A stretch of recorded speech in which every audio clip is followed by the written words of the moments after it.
What's up? This is Mark. And I'm Brandon. We're Bale and Maya, and you're watching. Have you played at this festival before? Not before this year. This is our first Mayhem Fest. Okay, that's so. How are you feeling? How's the vibe?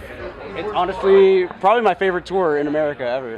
Yeah. I think. I don't think it gets much better for like a whole metal tour, you know. This is every day you're playing for just thousands of people, tons of metalheads, and it's just there's not a ton of like competition like Warped Tour where there's so many bands playing at the same time and stuff. So it's an honor to be here, you know. We couldn't be happier. So would you say that sharing stage with so many other bands is inspiring or frightening? Yeah, it's inspiring. Everyone's so cool. Every band sounds different, so like no one's really judging anyone. Everyone just has their place, and we all get along like really, really well. So it's awesome. Yeah, there's really not like one band that I'm not into on this tour. Everyone's just awesome, you know. There's a huge like variety of different types of sounding bands, you know, but everyone kind of comes together with the crowd and stuff and checks everyone out. So it's a really cool place to be.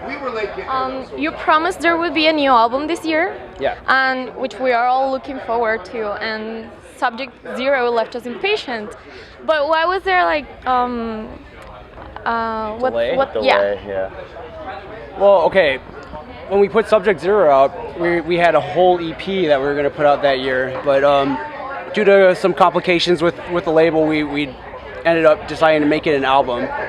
And we've been working on it, but we also have been touring a lot, and the kid that we've been working with has also been touring a lot. So it's just been hard to put it all together, but it will be out this October for sure. Yeah, we're doing a fall tour this fall, you know, and putting the album out. It'll be out like October, November, and we'll be touring the U.S. and hopefully some Canadian dates too. But yeah, we haven't figured it out fully yet, but we'll be out there. So. That song sounds a lot more progressive. Is that the new direction, the new sound you want to pursue?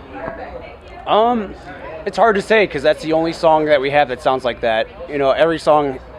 I mean, we try to make all of our albums have all of our songs sound different. So it's just going to be a continuation of that. Like, there's not going to be any other songs that sound like that on the album, but it's still going to be progressive, but also like more accessible. Aggressive, yeah. But it's also going to be more accessible to kids that haven't heard us before too.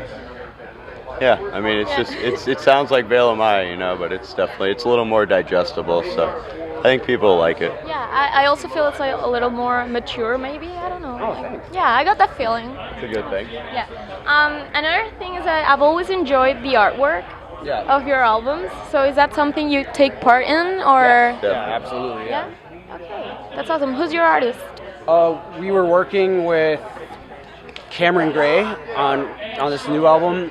We don't have like the artwork finished yet, but that's who we plan on going with, or like his style, and I feel like it fits the tone of our album. So Daniel McBride's done some of our previous stuff too. He's a cool guy, and we really try to push for good artwork. Like a lot of people I think get frustrated when they do our artwork because they keep sending us things and we keep making them change it, but we were like very picky about it. So.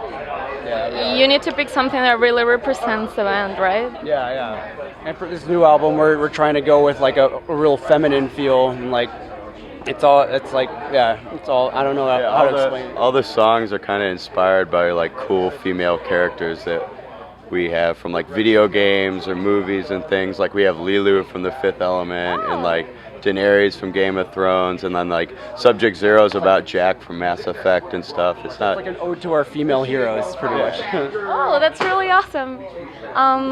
So I've got a different kind of question. What would Veil of Maya sound like if in the 80s? Wow.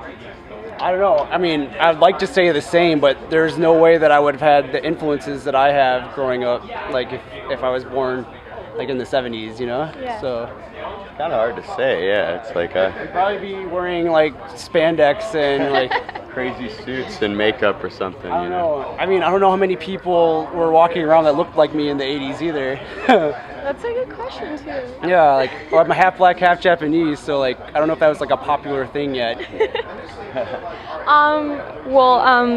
What has been the craziest crowd you've had at this festival? On this festival? Chicago, our hometown, I mean, it felt like we were at home. It was awesome. Yeah, Chicago was awesome. Albuquerque was really cool. Michigan today in Toronto. I mean, there's been a lot of most of the crowds are really cool. Yeah, I haven't been bummed on anything yet, but like Chicago definitely felt like home for sure, and it made me really happy. Okay, that's perfect. So, are you planning on going to Latin America soon? We want to. Anytime soon? I mean, we need to find someone to book us there. Yeah, That's where we're looking. Promoter. We want to come there. You know. If anyone wants us there, hit us up. We're ready. We want to go. Because you got a really huge fan base. That's what I hear. And we go to Mexico, and Mexico is amazing, but we haven't gone more south than that yet. I mean, we need to do it. Yeah. We want to. It's just a matter of getting the offers, and if promoters want to bring us down there, we'd love to come. You know, so hit us up. We would love to have you there. Well, thank you guys Thank so you very much. Thank you.